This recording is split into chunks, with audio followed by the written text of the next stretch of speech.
So what we're going to talk about is value. It's a pretty abstract concept.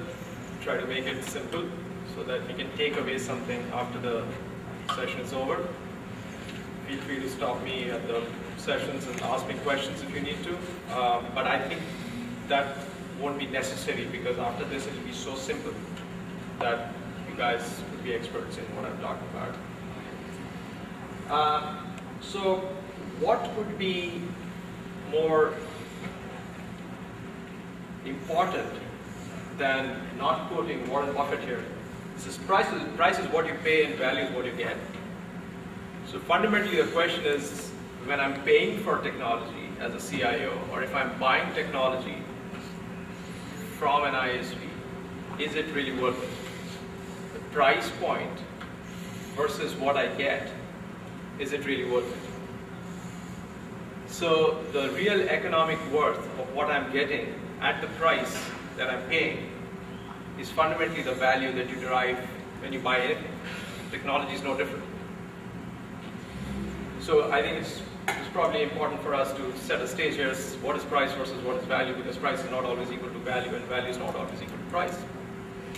So let's talk about something that happened in the last 15 years, and I think these are the two most important phenomena that happened in the last 15 years of technology: outsourcing and cloud computing.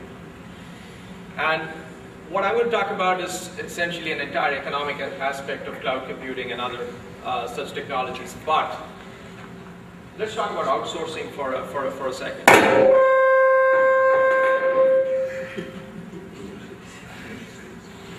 I didn't know outsourcing could do that.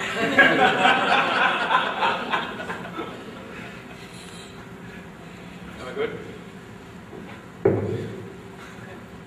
Good? All right, let's see what it does again. Take two.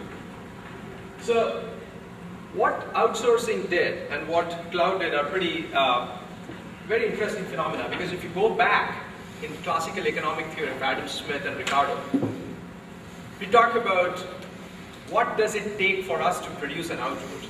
So you have some input and it produces output. What is the input? The input is fundamentally two things: capital and labor. And then using capital and labor, and obviously other factors of production not as important as capital and labor, you end up producing something. And that's something you go and sell, which has a worth, which you try and translate to price, and you sell it.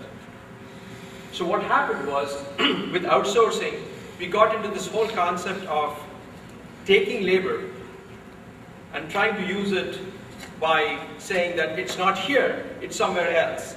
But fundamentally, the reason why most of the people were doing that is because of the price point of talent. And the price point of talent is, the reason why we always look at price point is because that's the amount of money we spend. But if you look at it carefully, it's not the price that you're spending, it is price times the quantity that you're actually spending. So your entire spend is price times quantity. It's just not price. But we are just fixated with the price because that's the big thing that stands out at us. $350 an hour, who's going to hire me? $25 an hour, I can buy hundreds of them. But there are people. What are they going to do? They're going to write code. How's the code going to be? You guys go figure. But that's not always true. That's not always true. You get good quality at a decent rate if you know how you manage your risks.